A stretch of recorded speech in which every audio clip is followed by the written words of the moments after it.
Bienvenue sur Africa 24 pour cette nouvelle édition du Non-Stop Info. Au sommaire, le Tchad célébrait ce lundi le 54e anniversaire de son indépendance. Nous reviendrons sur la cérémonie qui était placée sous le signe de la Renaissance. L'Union des populations du Cameroun, principal parti d'opposition, prépare son congrès annuel qui se tiendra du 14 au 16 août à Douala. Nous entendrons le président de l'UPC qui fera un tour d'horizon des thèmes et des enjeux de ce congrès.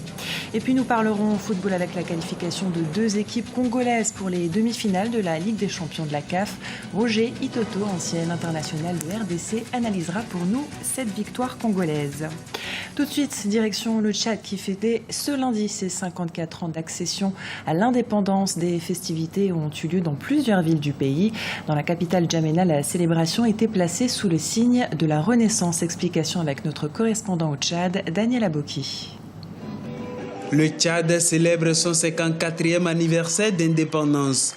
Les festivités marquant la commémoration de cet anniversaire se sont déroulées ce lundi à la place des Nations à N'Djamena, la capitale du pays. Cette célébration a une touche particulière. Le président de la République, Idriss Déby Itno, l'a voulu sobre. Elle est marquée par un défilé pédestre. Célébrer cette 54e année, c'est de voir comment le pays a évolué, un pays qui est devenu totalement indépendant avec un leadership qui n'est pas démontré en Afrique centrale, que désormais les pays africains peuvent se prendre en charge. Au lieu de blâmer les autres, il faut qu'on se mette au travail, il faut qu'on s'unisse. Et c'est ce que le Tchad a fait et on est en train de voir les fruits. Avec un budget de 6 milliards de francs CFA il y a 50 ans, le Tchad a atteint plus de 1000 milliards de budget national avec un énorme potentiel de ressources naturelles. Aujourd'hui, le pays se veut être émergent à l'horizon 2020. Une volonté politique qui regorge beaucoup d'ambition des autorités du pays. Au jour d'aujourd'hui, le Tchad a amorcé son émergence et ce qui fait que tous les jeunes Tchadiens, ce qui fait que tous les Tchadiens de tous bords confondus croient en leur pays. En termes de défis, il y a beaucoup de défis. Vous savez, il y a le défi de développement, il y a le défi de l'unité nationale qui reste encore fragile, il faut consolider. Il y a les défis liés à la problématique de l'emploi qui sont pour nous un secteur important parce que la jeunesse constitue pour le chef d'État sa préoccupation principale. Devenu république autonome en 1958, le Tchad a accédé à l'indépendance le 11 août 1960 sous la présidence de François Tombalbaye. Le pays entend consolider sa liberté et sa démocratie acquise depuis 1990. En Côte d'Ivoire, la commission électorale indépendante a été officiellement installée ce lundi à Abidjan à l'issue d'une audience de prestation de serment devant le Conseil constitutionnel.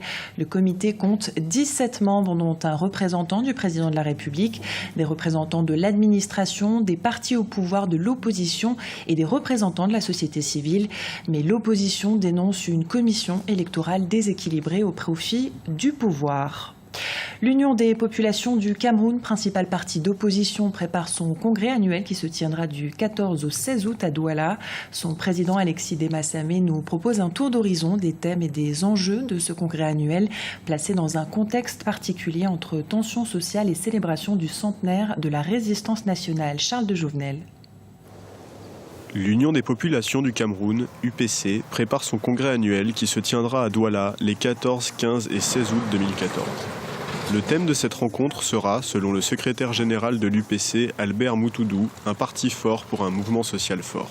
Nous avons comme thème un parti fort pour un mouvement social fort. Nous pensons que la situation est suffisamment préoccupante pour que nous nous questionnons nous-mêmes en tant que parti et que nous questionnons aussi notre peuple lui-même. Pour dire que la situation est assez compliquée, assez difficile, il faut que chacun trouve ce qu'il va faire individuellement et nous appuyons sur les acquis. De fait, le congrès annuel de l'UPC se tiendra dans un contexte social quelque peu tendu depuis l'entrée en vigueur de la hausse des prix du gaz et du carburant annoncée le 30 juin 2014 par le gouvernement. Les enjeux, c'est de nous questionner par rapport à comment notre parti fonctionne aujourd'hui, comment nous pouvons être suffisamment forts pour accompagner le mouvement social qui lui-même a quelques frémissements, mais il y a l'éparpillement des forces. Il faut que tout cela soit bien centré sur un changement véritable et profond. Comment nous insérons dans ce frémissement du mouvement social pour que le Cameroun soit fort et que les jeunes générations aient suffisamment de points d'appui pour continuer ce combat qui a commencé il y a plus de 100 ans maintenant. Le congrès de l'UPC se tient en effet quelques jours à peine après la fin des célébrations du centenaire de la résistance du nationalisme face à l'oppression coloniale. Un thème dont le parti d'opposition veut se servir pour se placer dans un contexte de lutte sociale. Également dans l'actualité de ce mardi 12 août, le bilan de l'épidémie Ebola a dépassé les 1000 victimes selon l'Organisation mondiale de la santé. Les pays de l'ouest du continent sont en état d'alerte. La Côte d'Ivoire a suspendu ce lundi tous les vols en provenance et à destination de Sierra Leone, du Libéria et de Guinée et interdit l'arrivée de passagers de ces 3 pays frappés par la fièvre hémorragique. Et alors que des scientifiques britanniques pensent avoir trouvé le patient zéro, un 10e cas a été confirmé ce lundi au Nigeria, le pays le plus peuplé du continent. Les autorités sanitaires continentales et internationales peinent à contenir la propagation du virus. Au Nigeria et au Ghana, des blogueurs essaient à leur manière de sensibiliser le plus grand nombre de personnes. Guillaume Durand. Alors que l'épidémie d'Ebola continue de se propager malgré les efforts des autorités sanitaires internationales, des blogueurs venus du Nigeria et du Ghana ont décidé d'utiliser les réseaux sociaux pour sensibiliser les populations à cette maladie. Au Nigeria, l'état d'urgence a été déclaré après la découverte de 10 patients contaminés. Les personnes qui sont sur les médias sociaux sont très influents dans la société. S'ils parlent de quelque chose, cela peut vite devenir national. Ils ont par ailleurs accès à ceux qui ne sont pas sur ces réseaux. Alors ils sont un moyen de communiquer et de faire connaître et comprendre les dangers et les risques d'un virus comme Ebola. Ils pourront en parler à leurs familles, leurs proches. L'information peut voyager via ces réseaux. Au Ghana, certains essaient également d'informer les populations sur ce virus, à l'image des animateurs de la radio City FM. Beaucoup d'attention a été donnée au public en matière d'éducation sur le virus du sida. Il y a plein de publicités à la télé, d'affichages en ville, d'annonces à la radio, mais on ne voit rien concernant Ebola. On ne dépend que de ce que les journalistes disent au public. Je pense que le gouvernement ne fait pas assez. À ce jour, 3 cas suspects se sont révélés négatifs au Ghana. Les résultats pour un 4e patient d'origine burkinabé et décédé à Baukou dans le nord-ouest du pays sont toujours attendus. Place au sport avec du football et de 2 pour le Congo en demi-finale de la Ligue des champions de la CAF. Quelques heures après le TP Mazembe vainqueur 3-1 des Soudanais d'El Hilal, le V-Club de Kinshasa rejoint son compatriote en demi-finale de la Champions League. Les Kinois ont réalisé l'exploit d'aller défaire à Alexandrie le Zamalek. C'est l'attaquant ougandais Younous Sentamu qui a donné les 3 points décisifs à son équipe en marquant l'unique but de la rencontre à la 56e minute. Écoutez l'analyse de Roger Itoto, ancien international de RDC. Donc les 2 clubs représentent la RDC. Et maintenant, par rapport à être surpris, oui, surpris pas par rapport à TP Mazembe parce que c'était habitué. Et c'est plutôt le V-Club qui étonne énormément beaucoup de gens dans le milieu du football parce qu'ils s'y attendaient pas. Et puis bon, mais c'est vrai qu'on savait pas où ils allaient. Et là, bon, ils ont montré en allant en plus chercher la qualif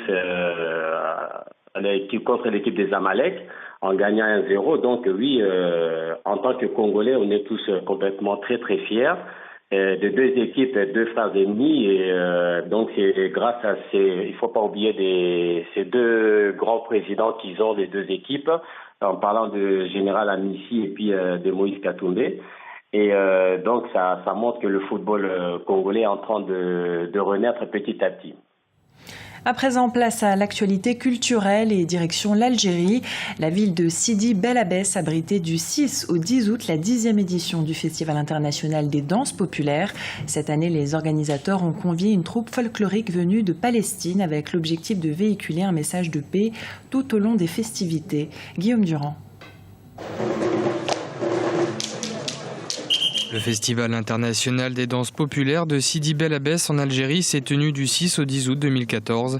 Les organisateurs ont pour cette 10e édition accueilli des troupes de danse venues de Cuba, du Sénégal, de la Roumanie ou encore de la République tchèque. Une troupe de danse folklorique originaire de Palestine était par ailleurs l'invité d'honneur. Nous essayons de véhiculer notre message à travers l'art. Et si Dieu le veut, ce message touchera tout le monde. Nous voulons que la Palestine soit libérée.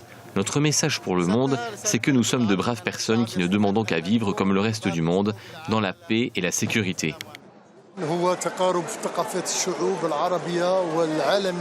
Ce festival est une occasion d'unir les cultures arabes et internationales. C'est une fusion grâce à laquelle nous espérons toucher le reste du monde pour la paix et la sécurité. Tout au long du festival, différentes troupes ont défilé dans les rues de Sidi Bel Abbès, offrant au public le reflet de la culture et de l'histoire de leurs nations respectives. C'est vraiment bien d'avoir eu l'occasion de découvrir d'autres cultures. Ils sont venus ici comme nous n'avons pas la chance d'aller les voir. J'ai particulièrement aimé la troupe tchèque. Des troupes de danseurs venus de la Turquie, du Kazakhstan, de la Serbie, de la Tunisie et du Portugal ont également pris part aux festivités.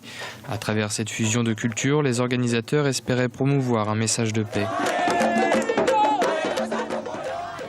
Ce journal a été réalisé par l'ensemble de la rédaction. Nous vous remercions pour votre fidélité. Dans un instant, une nouvelle édition de l'actualité sur Africa 24.